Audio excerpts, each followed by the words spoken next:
are specifically targeted. We had heard this many times, and now we found 100% proof of it.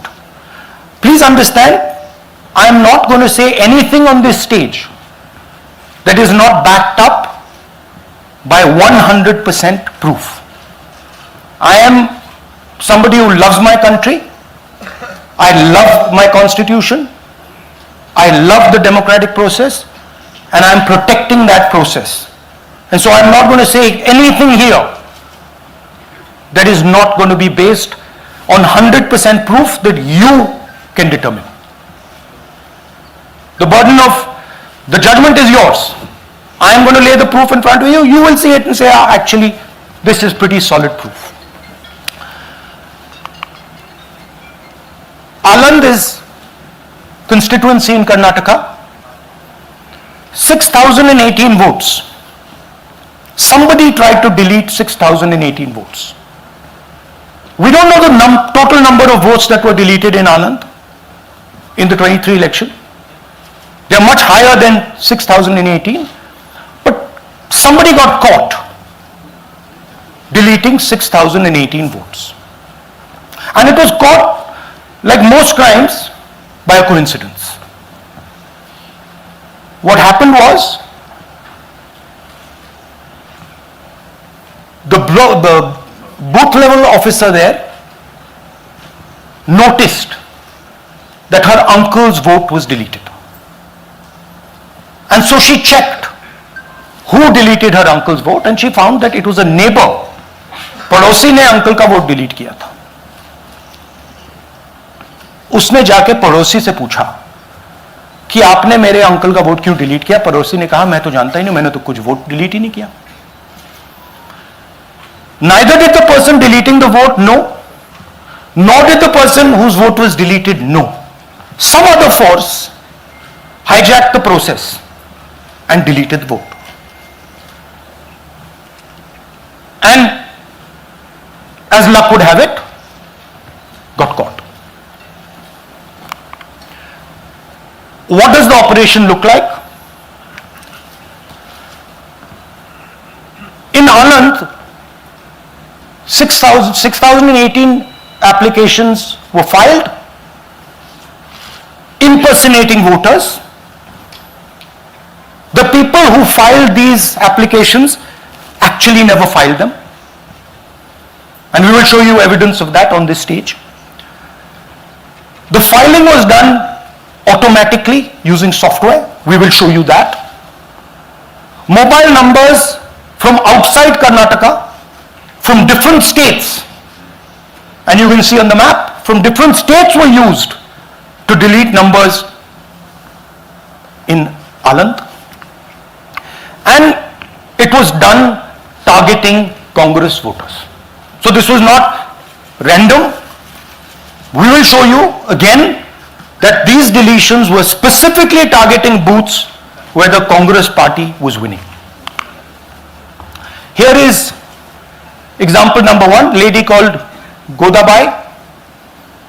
Someone created fake logins, deleted 12 voters, attempted to delete because then this was stopped. Godabai, of course, has no idea. Can you show us what Godabai has to say about this? Election time na arji hakila nanaga adukku sambandha illa adu yaru hatti kitti yaru yana hakiralla nanaga gotta illa. So she has no idea. These were the cell phone numbers that were used to delete these people. These are not from Karnataka. These numbers are from different states. You can see here.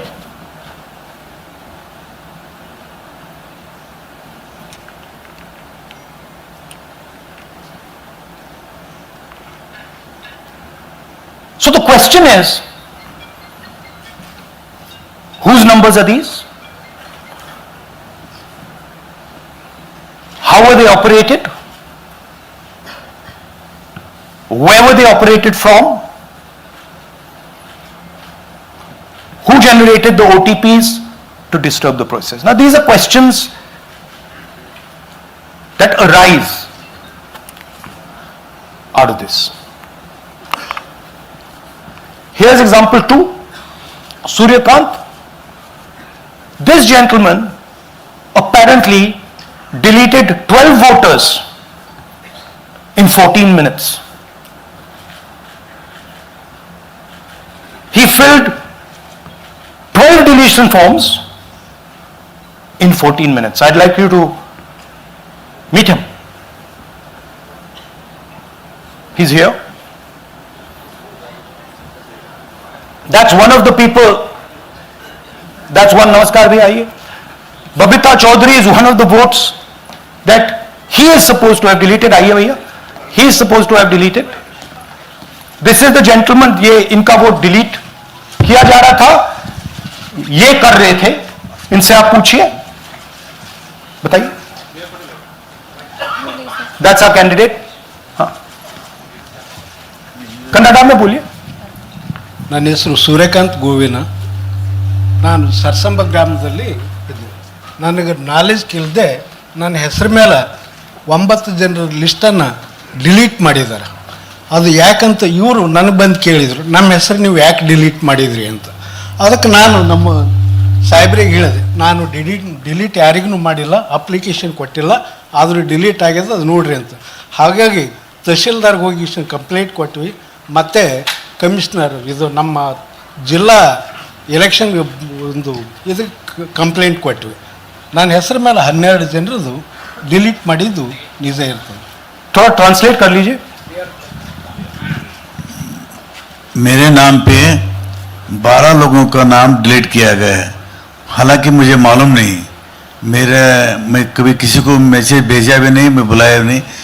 ये बबीता आके पूछने से पता चला कि मैंने मेरे phone से ऐसा मैसेज दिया, लेकिन असल में मैंने किसी को भी मैसेज नहीं किया. आप कुछ कहेंगे? नहीं, ठीक है. Thank you, thank you. Third example, Nagaraj. 2 applications filed and submitted in 36 seconds. Please try and fill these forms and see how long it takes you. Try and fill. And I ask the youth of India, try it. Try and fill the form, 2 forms in 36 seconds. You'll see the answer to this question. Notice also what time this gentleman fills the form. For some reason he gets up at 4:07 in the morning and suddenly fills 2 forms in 38 seconds.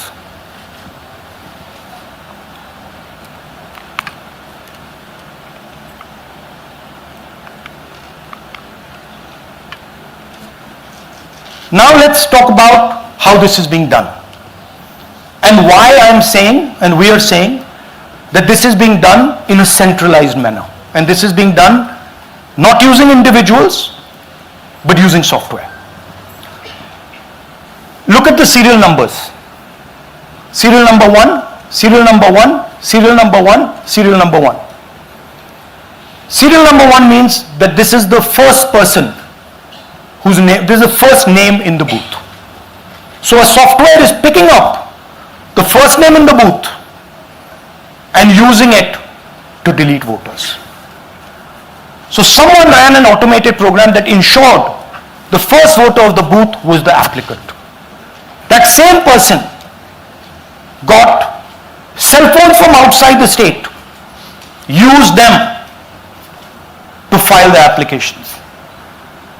And we are pretty certain that this was done in a centralized manner and it was done at scale. This was not done in a,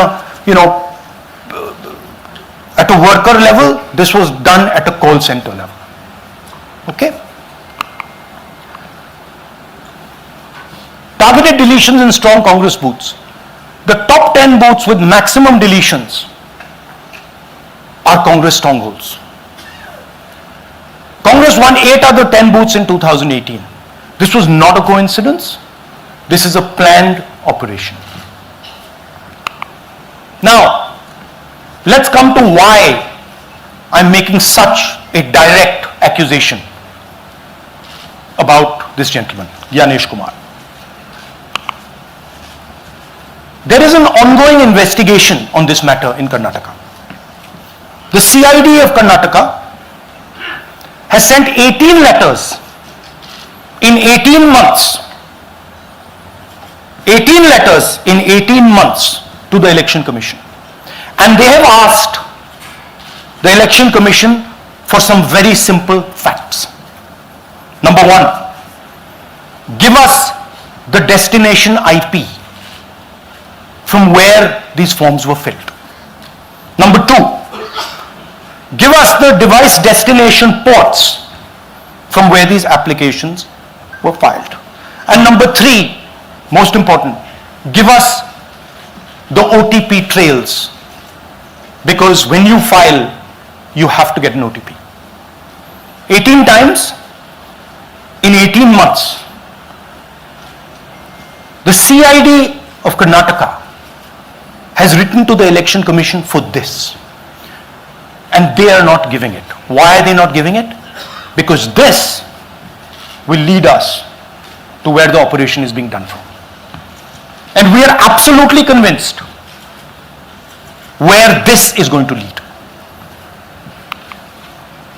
I'll give you a little bit of the chronology. FIR is filed February 23. Karnataka CID writes to ECI requesting all details of these numbers and these transactions almost immediately in March. In August, EC gives a reply, doesn't fulfill any of the demands, and doesn't give us the information. Doesn't give the CID of Karnataka the information that will lead them to their destination. January 24, Karnataka CID writes to ECI again and says, please send us full information. No answer. Karnataka CID by September 25, last letter went in September 25, has written 18 reminder letters. While this is going on, the CEC of Karnataka writes to the Election Commission in Delhi and says, there is a matter. Please provide this information. And the CEC of Karnataka multiple times asks the Election Commission. No answer. Now this is absolute solid proof that Gyanesh Kumar is protecting the people who are doing this. This is also absolute solid proof, what I've shown you, that this is being done in a centralized way, this is being done at scale, and this is being done using large resources. Question is, who is the someone? And the answer is with the EC today. The Election Commission of India knows who is doing this. And I want every single youngster in India to know that they're attacking this. And this is your future. When they are not giving this information, they are defending the murderers of our democracy. And it is important that every youngster knows this. Your jobs, your future, your aspirations all come from this instrument. And the Chief Election Commissioner, Mr. Gyanesh Kumar, is not telling the CID of Karnataka who is doing this. This is not an isolated case. There are many such cases. Here is another one. Maharashtra, Rajora, same idea. 6,850 targeted voters added. Anand we caught deletions, Rajora we caught additions. But the basic idea is the same. Phones from outside, People who are supposed to have added voters don't know that they've added voters. People who've deleted voters don't know that they've deleted voters. You can see, you might remember that, those names there, JW, JW, JW, JW from the last presentation. Same model. So it's the same system that is doing this. It's doing it in Karnataka, it's doing it in Maharashtra, it's done it in Haryana, it's done it in UP, and we have proof of all of it.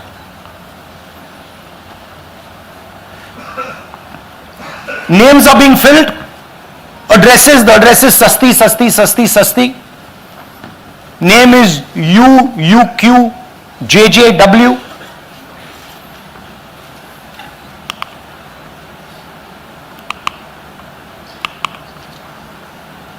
So, what are we saying here?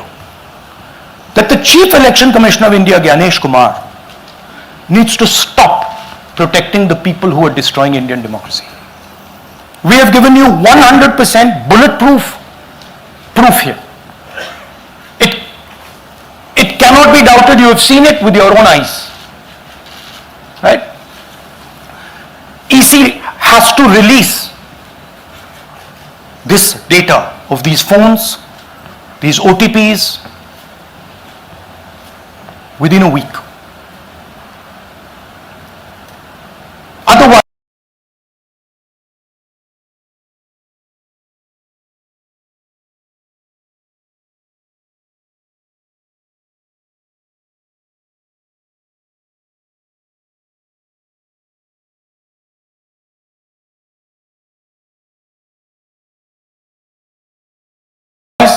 we will know for sure. देखिए, ये H bomb तो नहीं है, H bomb आ रहा है, hydrogen bomb आ रहा है. ये एक और उदाहरण है वोट चोरी का. पिछली बार मैंने आपको एडिशंस के बारे में बताया था, ये हम आपको डिलीशंस के बारे में दिखा रहे हैं, और सबूत के साथ हम आपको दिखाएंगे कि ये जो डिलीशंस हुए हैं ये सेंट्रलाइज तरीके से कॉल सेंटर के प्रयोग करके, सॉफ्टवेयर के प्रयोग करके किए गए हैं.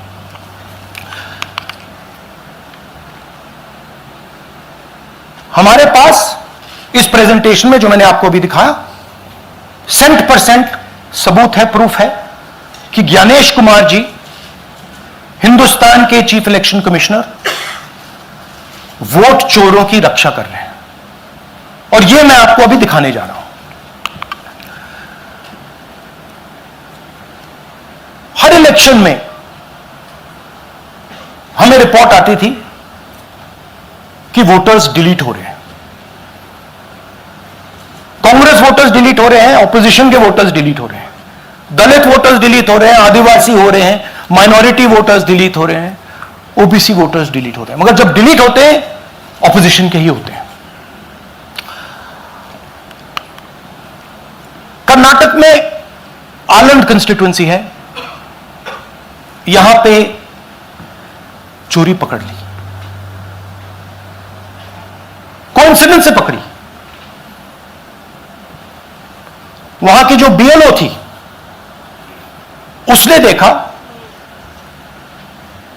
कि उसके रिश्तेदार को डिलीट कर दिया गया था. जैसे चोरी पकड़ी जाती है, कोई छोटी सी गलती हो जाती है, हटा जाती है. अलंग में 6018 वोटर्स डिलीट हुए, उसमें से इनकी रिश्तेदार थे. उन्होंने पता लगाया कि मेरे रिश्तेदार को डिलीट किसने किया. पता लगा कि पड़ोसी ने रिश्तेदार को डिलीट किया. बीएलओ ने जाके पड़ोसी से पूछा कि भाई आपने मेरे रिश्तेदार को क्यों डिलीट किया. पड़ोसी ने कहा मैंने तो नहीं किया. बीएलओ सस्पिशियस हो गई, शक पड़ा, उसने प्रोसेस चालू कर दी.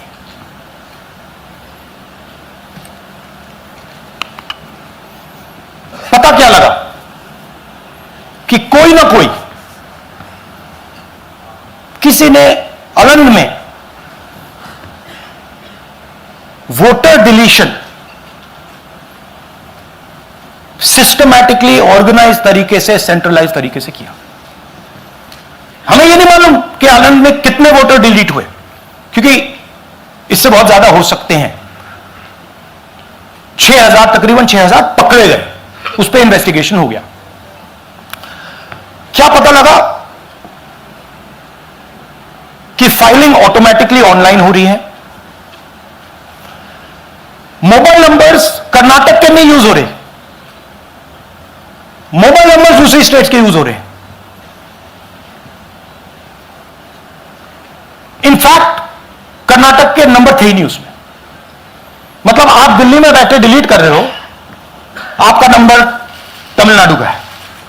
आप गुड़गांव में डिलीट कर रहे हो, आपका नंबर झारखंड का है। और जब हम चेक कर रहे हैं कि भैया आपका नंबर है, तो आपका नंबर है ही नहीं, किसी और का नंबर है। और टारगेट करके कांग्रेस वोटर्स को डिलीट किया गया। ये गोदाबाई जी है, इनके नाम पर 12 वोटर्स डिलीट किए गए। इनको मालूम ही नहीं, इनको पता ही नहीं कि इन्होंने 12 वोटर्स डिलीट किए। दिखाइए जरा। ಇಲೆಕ್ಷನ್ ಟೈಮ್ ಈಗ ये इनका वीडियो है। ನಾ ಅರ್ಜಿ ಹಾಕಿಲ್ಲ, ನನಗೆ ಅದಕ್ಕೆ ಸಂಬಂಧ ಇಲ್ಲ. ಅದು ಯಾರು ಹೊಟ್ಟಿ ಕಿಚ್ಚಿಗೆ ಯಾರು ಏನ ಹಾಕ್ಯಾರ ಅನ್ನೋದು ನನಗೆ ಗೊತ್ತಾ ಇಲ್ಲ. तो इनको आइडिया नहीं कि इन्होंने वोटर्स डिलीट कर दिए।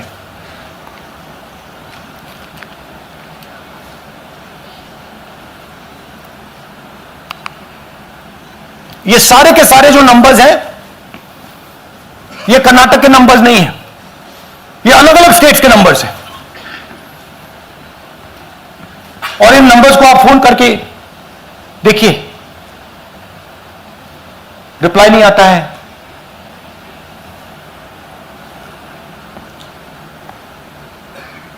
तो सवाल यह है कि किसके नंबर्स हैं, ये किसने ऑपरेट किए, जब इन्होंने ऑपरेट किए ये कहां थे, आईपी एड्रेस क्या था, ओटीपी कैसे जनरेट हुआ, कहां गया, यह सवाल है। यह दूसरा उदाहरण, सूर्यकांत जी जो अभी स्टेज पे आए थे, इन्होंने 12 वोटर्स को 14 मिनट में डिलीट कर दिया। आप फॉर्म भरने की कोशिश कीजिए, डिलीशन फॉर्म भरने की कोशिश कीजिए, देखिए।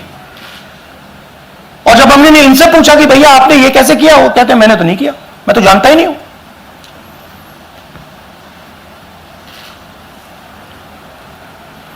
बबीता चौधरी जी का इन्होंने एक नाम डिलीट किया, यहां खड़ी है बबीता जी, यहां है सूर्यकांत जी, यहां है। आ जाइए जरा स्टेज पे, एक सेकंड आ जाइए। ये दोनों खड़े हैं यहां पे, सूर्यकांत जी, बबीता जी। इनको मालूम ही नहीं कि इन्होंने डिलीट किया। Thank you. नागराज जी, इन्होंने 2 एप्लीकेशन 36 सेकंड में फाइल कर दी है। और मजे की बात देखिए, ये 4 बजे सुबह उठ के फाइल कर रहे हैं। पता नहीं क्या हुआ, 4 बजे सुबह कहा कि भैया मैं 2 वोटर को डिलीट करूंगा, और कितने 36 सेकंड में डिलीट करके फिर सो गए।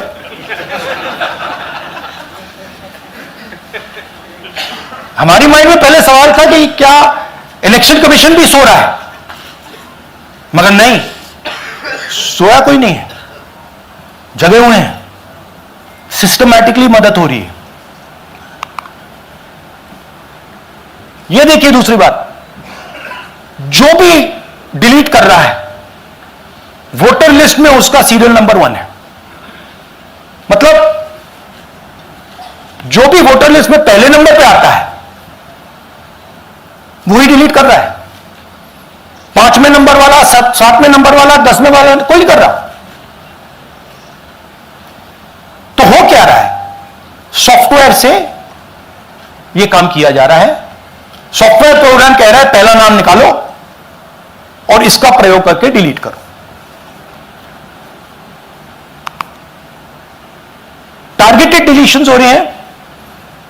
कांग्रेस पार्टी पर आनंद ने अटैक किया। टॉप 10 बूथ्स जहां सबसे ज्यादा कांग्रेस की स्ट्रेंथ थी वहां टारगेट किया। 2018 में पिछले इलेक्शन में 10 में से 8 बूथ कांग्रेस पार्टी जीती थी और इन 8 में से इन्होंने 6000 लोग उड़ाने की कोशिश की। ये कोइंसिडेंस नहीं था, ये प्लान था और ये सेंट्रलाइज तरीके से किया जा रहा है। अब मैंने बहुत बड़ी बात बोली, चीफ इलेक्शन कमीशन के बारे में मैंने बोला कि ये व्यक्ति वोट चोरों की रक्षा कर रहा है। जो भी मैं यहां बोल रहा हूं 100% प्रूफ के साथ, सबूत के साथ बोल रहा हूं और मैं अभी आपको दिखाना चाहता हूं कि मैं ये शब्द क्यों बोल रहा हूं और किस बेसिस पे बोल रहा हूं। आपको अपनी आंखों से ये दिखेगा। कर्नाटका सीआईडी ने केस चालू किया कि वोटर कौन है, ये फोन किसके हैं, ये आईपी एड्रेस क्या है, ओटीपी कहां गया, इन चीजों के बारे में इन्वेस्टिगेशन शुरू होती है। कर्नाटक सीआईडी ने हिंदुस्तान के इलेक्शन कमीशन को 18 चिट्ठियां लिखी हैं। हमें आप ये इंफॉर्मेशन दीजिए, बिल्कुल क्लियर है, डेस्टिनेशन आईपी दीजिए, डिवाइस डेस्टिनेशन पोर्ट दीजिए, ओटीपी ट्रेल दीजिए, फोन नंबर्स दीजिए, फोन नंबर्स के मालिकों के नाम दीजिए। क्लियरली पूछा है, नो आंसर। 18 चिट्ठी CID Karnataka, no answer from chief election commissioner, no answer from election commission. Timeline देखिए,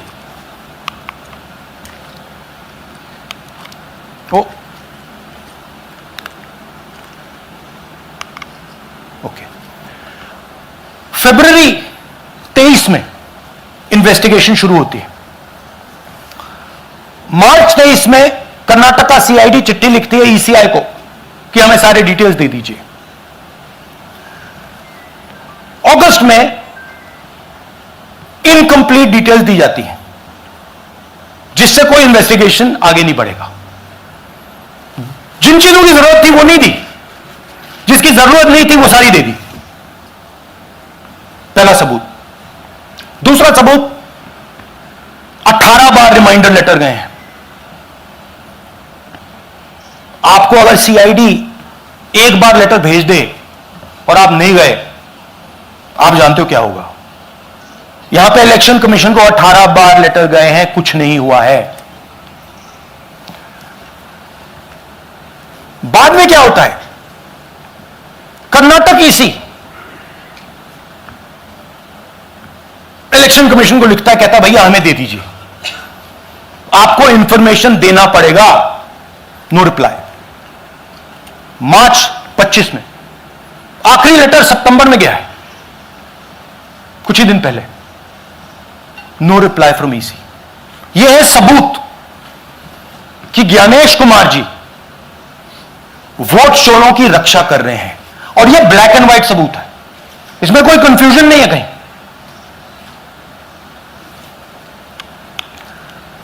तो सवाल उठता है, ये है कौन जो सेंट्रलाइज तरीके से कॉल सेंटर के प्रयोग से, सॉफ्टवेयर से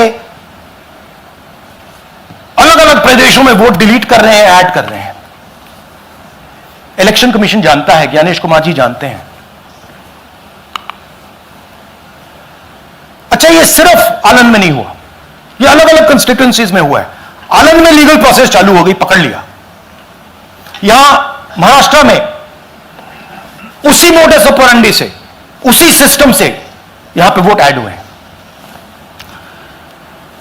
आनंद में डिलीट, रजौरा में एडिशन, 6850। आपको याद होगा पिछले प्रेजेंटेशन में मैंने आपको नाम दिखाए थे, ये देखिए वही नाम यहां है। वही सिस्टम महाराष्ट्र में चल रहा है जो कर्नाटक में चल रहा था। नाम वैसे ही है, जेडब्ल्यू जेडब्ल्यू जेडब्ल्यू, पता वैसा है, जेडब्ल्यू जेडब्ल्यू, नाम यू ऐसे किसी ने टाइप करके लगा दिया। तो जो ये काम कर रहा है, ये उत्तर प्रदेश में, हरियाणा में, बिहार में कर्नाटक में, महाराष्ट्र में वही कर रहा है।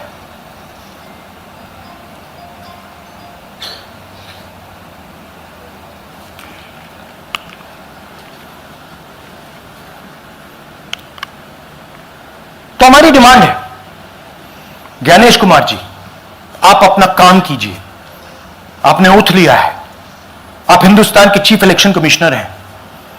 आपसे कर्नाटक की सीआईडी सबूत मांग रही है। आप कर्नाटक की सीआईडी को यह सबूत 1 सप्ताह के अंदर दे दीजिए, नहीं तो पूरा हिंदुस्तान के सारे युवा इस बात को एक्सेप्ट करेंगे कि आप हिंदुस्तान के कॉन्स्टिट्यूशन, हिंदुस्तान के संविधान की हत्या में शामिल हो, हिंदुस्तान के संविधान की रक्षा नहीं कर रहे हो और वोट चोरों की आप मदद कर रहे हो। Thank you. और थोड़ी देर में हम आपको हाइड्रोजन बॉम्ब दिखाने जा रहे हैं। नहीं, आज नहीं, थोड़ी देर में उसकी प्रिपरेशन चल रही है, क्योंकि हम देखिए, मैंने टीम से कहा है कि अगर मैं स्टेज पे जा रहा हूं, ब्लैक एंड व्हाइट प्रूफ नहीं होगा, मैं नहीं जाऊंगा। अगर ब्लैक एंड व्हाइट प्रूफ होगा, जो कोई मतलब उसको निगेट नहीं कर सकता, मैं जाऊंगा। मैं देश के कॉन्स्टिट्यूशन की रक्षा कर रहा हूं, संविधान की रक्षा कर रहा हूं, मैं लोकतंत्र की रक्षा कर रहा हूं और मैं सच्चाई आपके सामने रख रहा हूं। बहुत बहुत धन्यवाद, नमस्कार, जय हिंद। सर 3 सवाल। पीटीआई से संजीव चोपड़ा। या राहुल जी, दिस साइड। या राहुल जी इधर, हाँ, लेफ्ट है? To your right. हाँ, हेलो। राहुल जी, आज आपने नया खुलासा किया है कि कैसे वोट चोरी हो रही है। आपने पहले भी महादेवपुरा के बारे में बताया कि कैसे एडिशंस हो रही हैं, अब आपने बताया कैसे डिलीशंस हो रही हैं। लेकिन देखने में ये आ रहा है कि इलेक्शन कमीशन इस पे कोई एक्शन नहीं ले रहा और आगे चल के वो तैयारी कर रहे हैं पूरे देश में एसआईआर लाने की। तो आप इस मुहिम को आगे कहां तक ले जाएंगे और एसआईआर के बारे में क्या करने वाले हैं? देखिए, हम आपके सामने क्रिमिनलिटी रख रहे हैं। हमारा काम आपके सामने सच्चाई रखने का है और हम रख रहे हैं। हिंदुस्तान में दूसरे इंस्टीट्यूशंस भी हैं, सिर्फ इलेक्शन कमीशन नहीं है, लीगल सिस्टम है, उनको भी इन चीजों को देखना चाहिए। यहां पे हम चीफ इलेक्शन कमिश्नर के बारे में ब्लैक एंड व्हाइट कह रहे हैं। आपने कहा कि हमने एडिशन डिलीशन दिखाया, पहले प्रेजेंटेशन में मैंने एडिशन दिखाया था, अब हमने डिलीशन दिखाया है, मगर हमने एक और चीज जोड़ दी है। एडिशन और डिलीशन का सिस्टम, उसका स्ट्रक्चर, उसका तरीका, और हमने यह दिखाया है कि जो डिलीट कर रहा है, जो ऐड कर रहा है, महाराष्ट्र में, कर्नाटक में, यूपी में, वो एक ही आदमी है, एक ही फोर्स है। हमने आपको एड्रेसेस दिखाए। Same system is being used in Maharashtra, is being used in Karnataka, is being used in Uttar Pradesh, is being used in Haryana. Same people are doing it. ANI से Siddharth, ANI. Sir, this side sir. हाँ sir, on your left sir. हाँ, on your left, this side sir, on your left. Sir, मेरा आपसे सवाल यह है कि जब आप कह रहे हैं कि ज्ञानेश कुमार जो चीफ इलेक्शन कमिश्नर है, उन्हें पता है ये कौन कर रहा है, हाँ। और ये पॉलिटिकल फायदा जरूर किसी को हो रहा है। आप कह रहे हैं कांग्रेस के बूथ के ऊपर ही हाँ। सारे वोट्स डिलीट किए जा रहे हैं, तो वो कौन लोग आपके हिसाब से हैं जिनको ये फायदा पहुंच रहा है, पहला। और दूसरा ये, वो आपने एक देखिए, हफ्ते का हाँ, समय दिया sorry। है, जब आपने 1 हफ्ते का समय दिया, तो क्या 1 हफ्ते बाद आप इसको आगे कैसे इनिशिएट करेंगे? क्या आप लोग कोर्ट का रास्ता अपनाएंगे या और कोई हायर एजेंसी से इस बात की डिमांड करेंगे? क्योंकि ये ऑर्गेनाइज्ड तरीके से कायम दिखाई दे रहा है जो आप बता रहे हैं, अगर आपकी बात के ऊपर जाएं। देखिए, फ्रैंकली ये जो मैं यहां कर रहा हूं, ये मेरा काम नहीं है। मेरा काम डेमोक्रेटिक सिस्टम में पार्टिसिपेट करने का है। मेरा काम डेमोक्रेटिक सिस्टम की रक्षा करने का नहीं है। वो काम हिंदुस्तान के इंस्टीट्यूशंस का है। वो काम वो नहीं कर रहे हैं, इसलिए मैं कर रहा हूं। अब मैं आपको यह कह सकता हूं कि हमने आपको 2 बार सबूत दिखाया है, और जब हम ये प्रेजेंटेशंस खत्म करेंगे, इसमें लगेंगे 2-3 महीने, जब हम ये खत्म करेंगे आपके माइंड में कोई डाउट नहीं होगा कि हिंदुस्तान में state after state, Lok Sabha after Lok Sabha चोरी हो रही है। तो मेरा काम सच्चाई दिखाने का है। मैं हिंदुस्तान की जनता को, हिंदुस्तान के युवाओं को सच्चाई दिखा सकता हूं। यह मेरा काम है। उनकी जो इंटरेस्ट है, क्योंकि ये जो कॉन्स्टिट्यूशन है, ये हिंदुस्तान की जनता का रखवाला है, प्रोटेक्टर है, और मैं इसकी प्रोटेक्शन कर रहा हूं। इसकी प्रोटेक्शन करने का काम हिंदुस्तान के इंस्टीट्यूशंस का है, हिंदुस्तान के ऑपोजिशन लीडर का नहीं है, मगर इंस्टीट्यूशन नहीं कर रहे हैं। अच्छा, एक इंटरेस्टिंग बात आई है जो मैं आपको बताना चाहता हूं कि इलेक्शन कमीशन के अंदर से हमें मदद मिलनी शुरू हो गई है। मैं साफ बोल देता हूं, इलेक्शन कमीशन के अंदर से, पहले नहीं हो रहा था, अब इलेक्शन कमीशन के अंदर से इंफॉर्मेशन आ रही है। यह रुकेगा नहीं, यह रुक नहीं सकता है, क्योंकि हिंदुस्तान की जनता इस बात को एक्सेप्ट नहीं करेगी। एक बार हिंदुस्तान की जनता को, हिंदुस्तान के युवाओं को पता लग गया कि वोट चोरी हो रही है, उनकी शक्ति लग जाएगी। आईएएनएस से आलोक झा। इस तरह से नहीं प्लीज। आईएएनएस से आलोक झा। वो भी मैं आपको दिखा दूंगा, वो भी मैं आपको प्रूफ के साथ दिखा दूंगा, है हमारे पास। राहुल जी, हाइड्रोजन बॉम्ब में ब्लैक एंड व्हाइट है। मैं फाउंडेशन लगा रहा हूं, मैं फाउंडेशन क्रिएट कर रहा हूं, है हमारे पास। मैं स्टेज पे बिना प्रूफ के नहीं चढ़ूंगा, बता रहा हूं। राहुल जी, आपने कहा, ऐसे मत पूछिए please. Last question, Rahul ji, IANS से आलोक झा। राहुल जी इधर। आपने कहा आपके पास आलोक झा, इधर सर। कहां है जी? हाँ, आपने कहा सर कि आपके पास पुख्ता सबूत है, ब्लैक एंड व्हाइट सबूत है, तो क्या अगर ईसीआई अभी जवाब नहीं देती है तो कोर्ट का रुख करेंगे, ये ऑप्शन है आपके पास, जाएंगे? देखिए, मैंने कहा कि मेरा काम as opposition leader normal situation में, मेरा काम ऑपोजिशन का रोल है, सरकार पे प्रेशर डालने का रोल है। मेरा काम हिंदुस्तान के लोकतंत्र को बचाने का नहीं है। मैं वो काम कर रहा हूं, इस स्टेज पे मैं वो काम कर रहा हूं। तो मेरी सोच है कि as a patriotic Indian, as somebody who loves India, who loves the constitution, it is my duty to put the truth in front of the people of India. अब अगर हिंदुस्तान के इंस्टीट्यूशंस कुछ करना चाहते हैं, वो करेंगे। उनमें भी बहुत लोग हैं, जैसे मैंने आपसे कहा, मैं सरप्राइज हो रहा हूं, इलेक्शन कमीशन से लोग आ रहे हैं, इंफॉर्मेशन दे रहे हैं, और बढ़ रहा है वो। सर, क्या जब तक सीईसी ज्ञानेश कुमार अपने पद पर है, जैसा कि आप कह रहे हैं कि वो फ्री एंड फेयर इलेक्शन होने नहीं देंगे, तो तब तक इलेक्शन का मतलब क्या रह जाएगा? क्या आप इनको हटाए जाने के लिए आयोग को इस्तीफा देने की? हाँ, तो आप इमेजिन कीजिए, और ये शॉकिंग बात ये है बस कि ये अभी शुरू नहीं हुआ, नो, ये 10-15 साल से चल रहा है। ये सिस्टम है, ये स्ट्रक्चर है। हिंदुस्तान की जो डेमोक्रेसी है वो हाईजैक हो गई है। I am shocked frankly. Democracy, brothers and sisters, democracy can only be saved by the people of India. Nobody else can save democracy.